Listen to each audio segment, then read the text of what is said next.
The FBI in Peace and War, ordinarily heard at this time throughout the year, is taking its usual summer vacation and will return to CBS 4 weeks from tonight on September 1st. Broadway's my beat. From Times Square to Columbus Circle. The gaudiest, the most violent, the lonesomest mile in the world.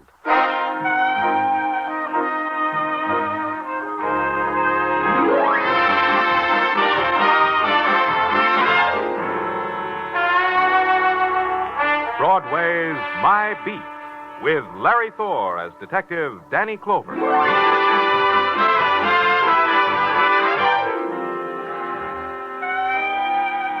Broadway. It's a promise you make to yourself in some dismal part of your life, or it's a name you say like a curse.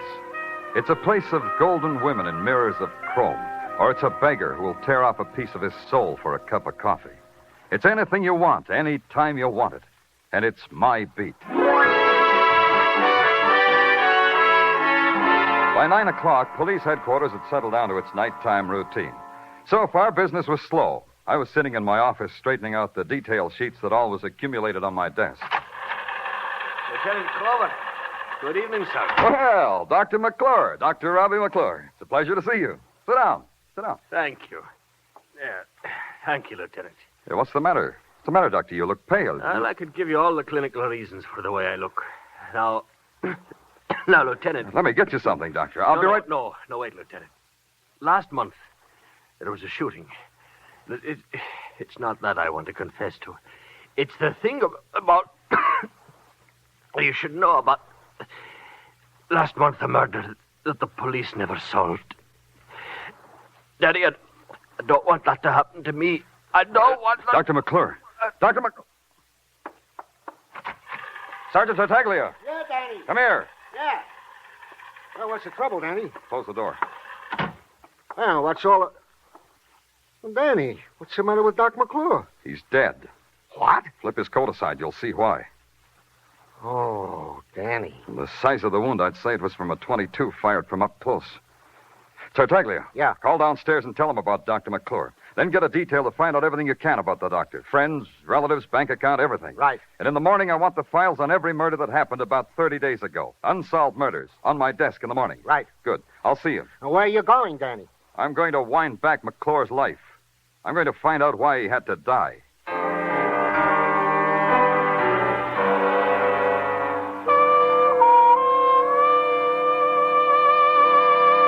The great buildings of the city lean against the night in crazy, tilted angles, like lighted toys deserted by a sleepy giant. And there's the feeling that unless you walk carefully, you'll upset their insane balance. But Dr. Robbie McClure's office building was different. It sat square and solid on its haunches, and when you pressed the night buzzer, it growled at you.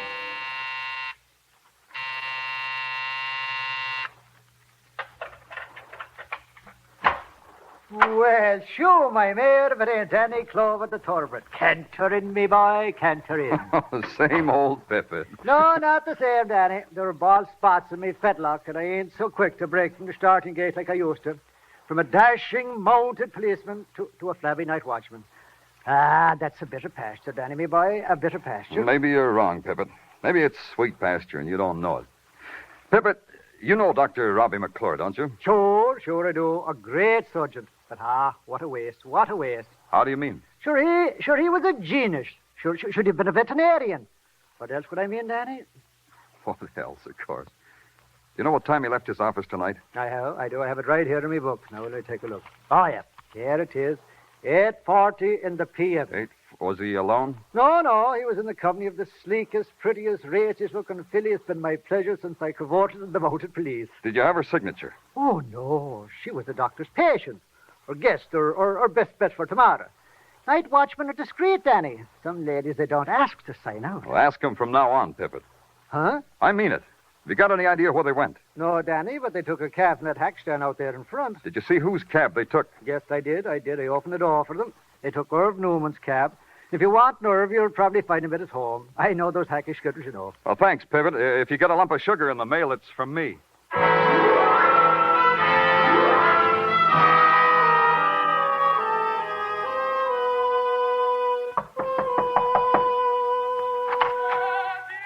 What do you want?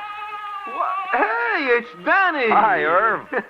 Hey, Rose, it's Danny. Who? Danny Clover of New York's finest. So he's going to help me wash the dishes already? Pay no attention to Rose, Danny. She's moody tonight.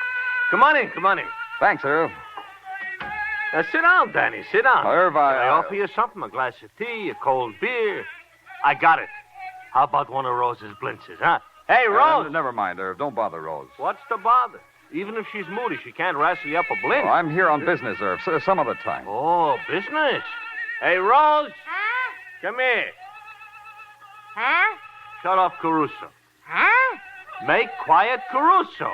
What's you, Caruso? Caruso. Now we'll talk, Danny. What kind of business brings you down here to Orchard Street, the land of the knish and the bagel? Pippet told me you drove Dr. McClure somewhere tonight, Irv. Where'd you drive him? Park Avenue. Yeah, here's the address, Danny. I was just making out my records. Thanks. Was he alone? At first, no. Later, yes. Translation? First, he is with a doll. Oh. Lean over, Danny. Rose shouldn't hear. A Zoftic-type doll. You know what I mean? Then he is without the doll. Around 50th, she opens the door of the hack and slips out into the traffic. McClure tells me to keep going. I think they had an argument. What about him? Danny, I'm the type to eavesdrop, especially when they shut that glass panel.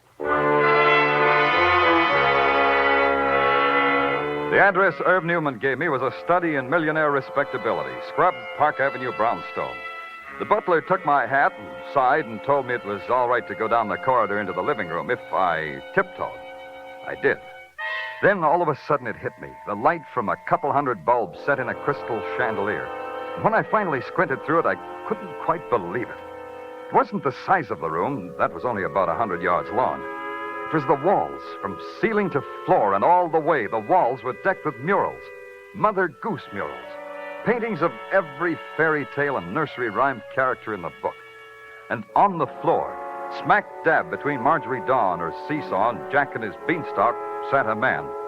He was wearing three things: a goatee, a full dress, and a beanie, three propeller type. Well, hello there. And hello to you. My butler said your name was Danny Clover. But my butler lies. What is your name, sir? Danny Clover. You see what I mean? Grab a toy out of the toy box, sir, and sit down. Mr. Fletcher. Here. Take my latest product. Child psychologists claim it's remarkable for improving the coordination and tactile responses of a 4-year-old. Really? Has it helped you? Immeasurably. We place the ball in the cup, so. Uh-huh. Then we squeeze this lever, so. Yep. Then we catch the ball. Oops, we missed. Oh, I guess we overestimated ourselves. Now, Mr. Fletcher... Oh, well, call me Fletch. Don't stand on ceremony just because I'm the president. Oh, does Margaret know? Huh? Oh, no. I mean the president of the Fletcher Toy Company. I make toys for children, sir. I bring gay bits of sunshine into their otherwise drab little lives. And, as you see, I test my products before I market them. Incidentally, sir, what is your business? Police. Police? Police? Stop your screaming. You'll wake up Snow White over there. Sir, what right have you to be in my house? Well, technically none, Mr. Fletcher, but there's a little matter of... A matter of invasion of privacy. What do you want? Was Dr. McClure here this evening? Dr. Robin McClure. In a word, yes. Why was he here? I'm his patient. Is that a good medicinal reason? Simply sterile. Are you a sick man, Mr. Fletcher? You don't look sick. Dr. McClure says I'm a hypochondriac, but he gives me pills. I take them. They make me feel better. Ergo, I must have been sick before I took the pills. One more thing, Mr. Fletcher. Who was with Dr. McClure? I beg your pardon? Or maybe she stayed in the cab that brought him here. Who was she, Mr. Fletcher? Oh, that one. Yes. I peeked out the window and saw her waiting in the cab. Oh, beautiful, isn't she? Oh, striking. One of the most striking women I ever saw.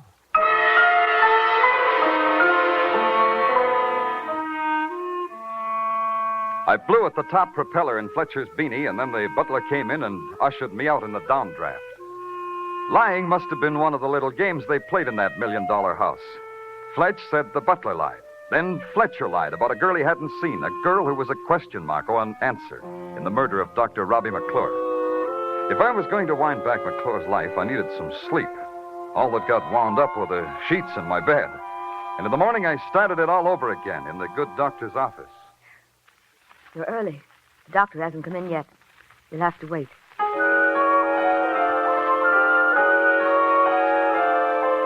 Everything about her was anonymous. The white shoes, the white stockings, the starched white uniform, the starched white face, and the mouth, scarlet and thin, that she wore like a ribbon of merit. You're a new patient? Fill out this card, please. Not a patient. Police. Lieutenant Danny Clover, Broadway Special Detail. Oh? Did Dr. McClure ask you to come here? You could say it that way. I'm here to investigate his death. What? You mean something's happened to him? He died in my office. He was murdered. I don't believe it. I don't believe it. Oh, I'm sorry you had to be told like that, but we don't always have time to be gentle. You were his nurse, Miss... Elliott. June Elliott. I have an agglutination test to make on some Rh-negative blood, Lieutenant. May I do that while you investigate? Yeah, go right ahead. Where do I find the doctor's patient records? In that metal file box. You've been with the doctor long, Miss Elliott? 3 years. Pardon me, Lieutenant. I need that slide. It's the usual question. Did he have any enemies? You knew him. What do you think, Lieutenant? Doesn't matter what I think. He was a fine man. Generous and kind. I'll need that microscope. Oh, sorry. This is strange. In the patient's file? What's strange, Lieutenant? This card has a name and a date. All the other cards are filled with case histories. All this has is a name and a date. Dorothy Rivers, June 29th. Isn't that strange, Miss Elliott? The files were the doctor's responsibility. He had his own way of keeping. Then you don't know anything about a patient named Dorothy Rivers or this date. Nothing, Lieutenant. May I take this with me? You're the police. You do anything you like. I'll have to turn the lights out now, Lieutenant, for the test. Go ahead, Miss Elliott. Go ahead. This will do for now. And thank you, Miss Elliott. Goodbye, Lieutenant.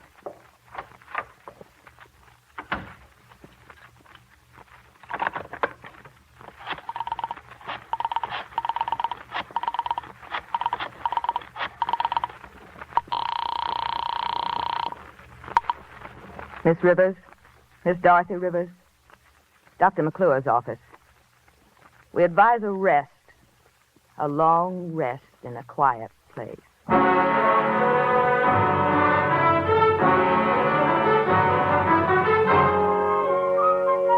You are listening to Broadway's My Beat with Larry Thor as Detective Danny Clover.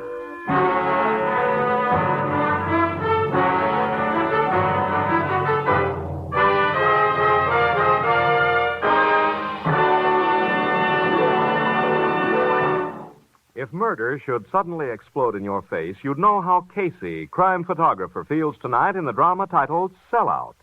That's exactly what happens to Casey. A routine newspaper case suddenly erupts into a savage murder mystery which requires the sharpest thinking and fastest action of the crime photographer to solve. Crime Photographer is yours for the listening every Thursday evening, as is the other thriller, Escape. Tonight, Escape brings you Leiningen versus the Ants, a top story of harrowing adventure on a top program. Remember Escape and Crime Photographer tonight over most of these same CBS stations. Now, back to Broadway's My Beat.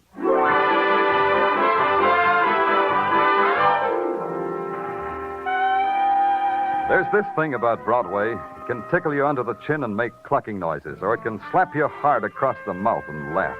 Either way, you get hurt. Right now, the receiving end of the slap was the police department for various and sundry unsolved murders. And the laugh, the big laugh, the cold laugh was that a man named Dr. Robbie McClure had come to my office to die, and I didn't know who'd killed him. I sat at my desk at headquarters tearing the tabloids into a noose of paper dolls when Sergeant Tartaglia opened the door and with a fine Italian flourish lay a thick paper-bound file in front of me. For you, my lieutenant. Your memoir, Sergeant? What is it? Not only what you asked for. A file on one of our more recent unsolved murders. Get it out of here. Get it out of my sight. Huh? Hey, Danny, you sick or something? Oh, all right. All right, leave it. I also have here in my pocket the dope you wanted on Dr. Robbie McClure. Here, read it. Talk it to me, son. I'm sick of reading. There are some interesting items, Danny, about the good doctor. Item. Friends, numerous and friendly, all with alibis. Item. Relatives? None. The doctor was a lonesome man. How are your wife and kids, Tartaglia? Oh, great, Danny, just great. Hey, you should see the latest. Little Christina. I bet she's a doll. Go on with the items. Huh? Oh, yeah. Item. And this is the one I think will interest you, Danny. On June 30th, Dr. Robbie McClure made a deposit in the Corn Exchange Bank in Bronxville. 10,000 crisp, cool, clean dollars. June 30th, huh? Now you can talk to me about the recent unsolved murder. As follows. A man named Morton James was murdered in his Sutton Place penthouse apartment at a party night of June 29th. Yeah? He was asked to step outside, and he was murdered. Morton had a gun. He fired one shot. The bullet from Morton James' gun was never found. We figured it took off across First Avenue. Tartaglia, there's a doctor's patient card over on the table over there. Tell me what it says on it. Sure, Danny, sure. Says Dorothy Rivers, June 29th. See a name like that on the James guest list? Wait a minute, Danny. Yeah, here it is, Dan. Dorothy Rivers, in the alphabetical list with a lot of other girls. Is your address there? All the girls have the same address. What? Say that again. They all have the same address. The Tony Seville Model Agency. Tartaglia, here's a fin. Buy your doll Christina a doll or something. Oh, thanks, Danny, thanks. But there's something I think you should know. About Christina? About Dorothy Rivers. The records say she never showed up at that party. She was never there at all. Tony Seville paid rent for his model agency in the Empire State Building. For this, he received the privilege of maintaining a 10-room suite on the 40th floor and decorating it with orchids and genuine neutrils. The other decorations were too numerous to mention. Delicate shadings of blonde and brunette. When they crossed their legs, the silk whispered. I started to whisper back, but a scented haze with magenta fingertips beckoned me into an inner office. She closed the door behind her, and all I was left with was a pork barrel in a double-breasted pinstripe named Tony Seville. My secretary whispered you are a policeman. How have I trespassed? I parked my car incorrectly, perhaps. I forgot to curb my dog. Let's stop rubbing noses, huh? I beg your pardon. Let's put it this way, simple and blunt. There's some questions I want you to answer for me. You must have a dull profession, asking questions. Very well. Ask a question. Mr. Seville, your agency supplied a half-dozen models to a party at the home of Martin James. Said party a little over a month ago, June 29th. Said home a penthouse on Sutton Place, right? Possibly right. However, don't underline your details with a sneer. My agency furnishes models as decorative baubles to any social function. One of your decorations on the evening I'm interested in was named Dorothy Rivers. How do I get in touch with her? You're a detective? Detective. What's her address, Seville? May I suggest a dragnet detective, or any of the numerous machinations you police are oh so adept at? Her address, Seville. Where do I find her? You should be told. We only give the model's address to an approved client. I don't approve of you. Look, kid, sometimes I can forget I'm a cop. I can forget right now. I think you mean it. Yeah, try being cozy for one more second. I don't know where Dorothy Rivers is. I haven't seen her for a month. You can do better than that. The day after the party, she phoned. She said she was going on a vacation. You're doing fine, Seville. Keep it up. There's nothing more. I tried to get in touch with her several times since. She checked out of the hotel. She left no forwarding address. You're telling the truth, aren't you, Seville? The truth is this, as far as I know and care. Dorothy Rivers could be dead. Beginning at the 40th floor, I picked petals off a tired daisy. At the 38th, Dorothy Rivers was dead. 37th, she wasn't dead. 36th, dead. 35, not dead.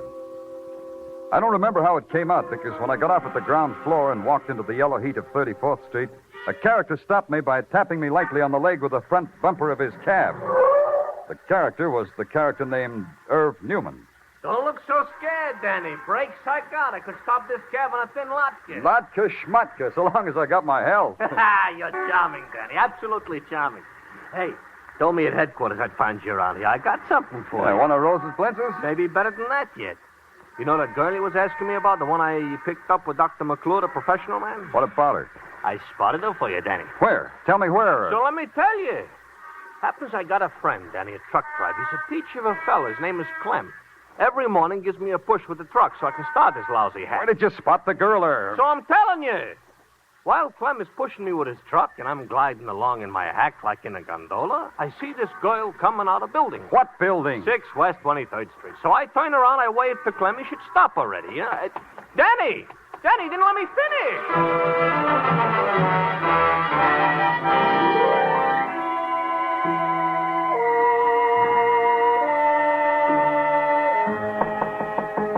Yes, who is it? Miss Rivers? Who are you? I want to talk to you, Miss Rivers. By what right? I don't know you. Get away from here. Get away. Let's go inside, Miss Rivers. Who are you? What do you want? I'm Danny Clover. I'm a police detective, Miss Rivers. Been through a lot to get to you. We get along a lot better if you just settle down. Why do you want to see me? I've read somewhere that grief can make a woman even more lovely. You look like you've been grieving. Don't be clever with me. I'm sick of clever men. Maybe I can help you. You, a policeman. Me, a policeman. Well, it's all over now, isn't it, Mr. Clover? Just about. You want to know what happened at Martin Jane's party, isn't that it? The guest list said you were invited, but you weren't checked off. That mean you weren't there? I was there. Through the back entrance, Mr. Clover, because he said that was the way it should be done. Who? What should have been done that way? Look, Mr. Clover, I'll tell you what happened. I owe it to myself to tell you what happened. I'm tired of paying. That's it, huh? Blackmail. Let me tell you from the beginning what happened. Perhaps you'll even believe me. You'd be surprised, Miss Rivers. Policemen can believe the truth. Martin James was a man who made investments in all sorts of deals, a kind of silent partner. One of the partners was a man named Fletcher. Man with a goatee? He manufactured toys, Mr. Clover. I went to the party with him. Mr. Clover. What's the matter? Mr. Clover! The window! He's gone. Who was it? Who did you see? Oh, maybe you should have told me his name, Miss Rivers. Now you don't owe anybody anything.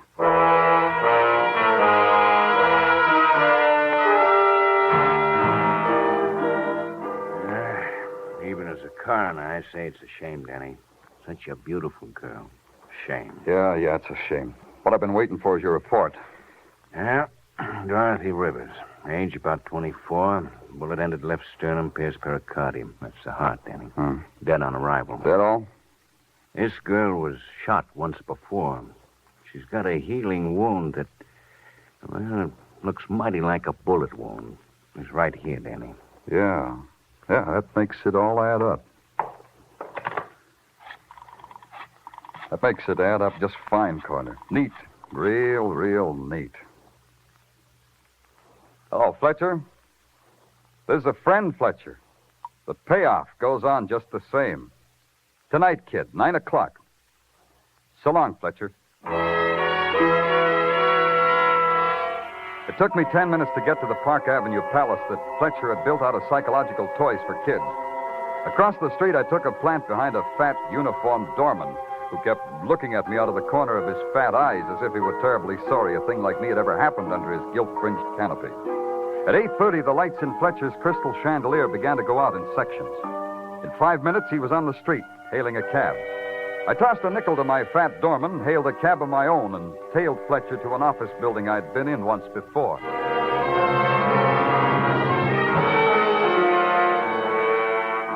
I watched him slip Tippett a bill and then walk down the corridor to a self-service elevator. I thought it'd be nice if he had company on his lonesome ride.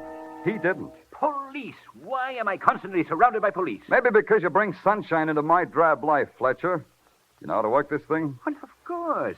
It's nothing but a toy. Allow me anyway. It's the 4th floor you want, isn't it? Well, no, not at all. Humor me, Fletcher. Let's make it 4.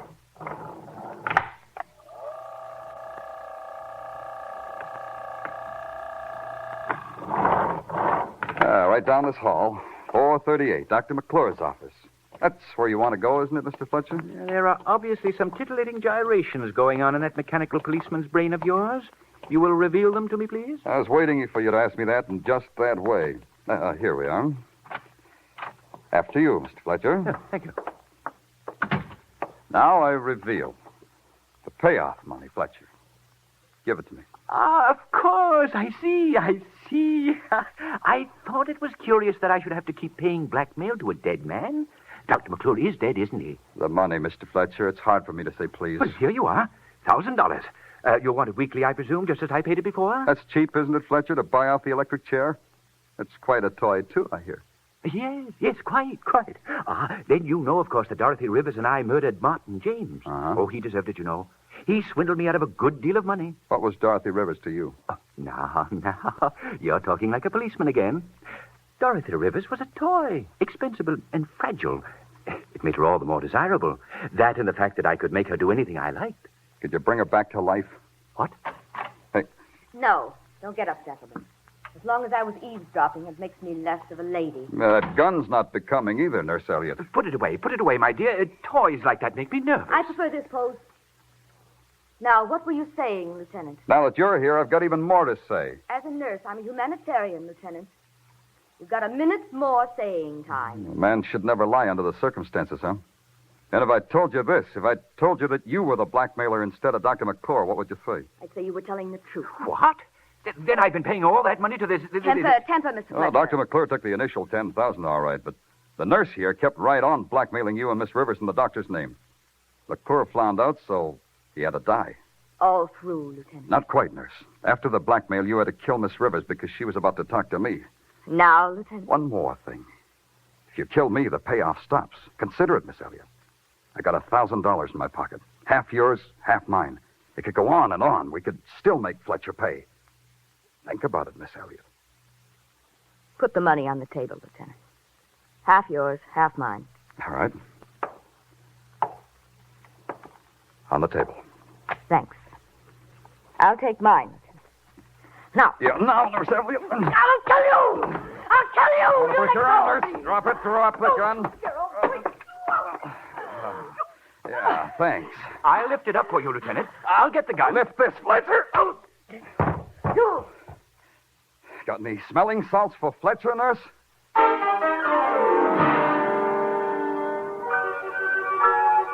It took 3 police officers to carry Nurse Elliott away.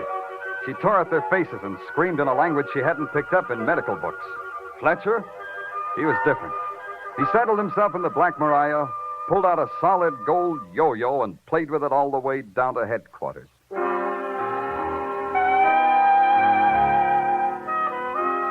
Broadway's happy now.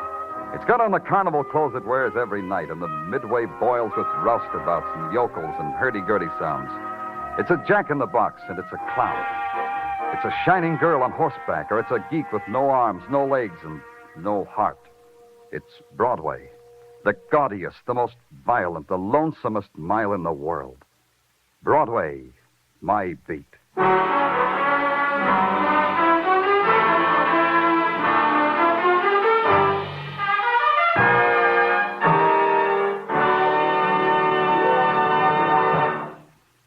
Broadway's My Beat, with Larry Thor as Detective Danny Clover, is produced and directed by Gordon T. Hughes, with script by Morton Fine and David Friedkin.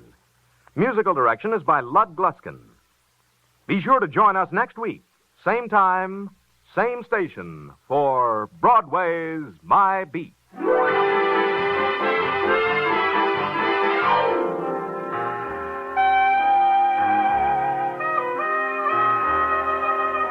America can be proud. America is proud of the young men of our armed forces. Painstakingly trained as specialists in many fields, these servicemen will be the leaders in tomorrow's civilian life. Educational advantages open to today's servicemen are unparalleled if you can qualify.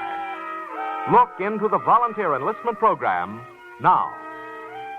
This is CBS, the Columbia Broadcasting System.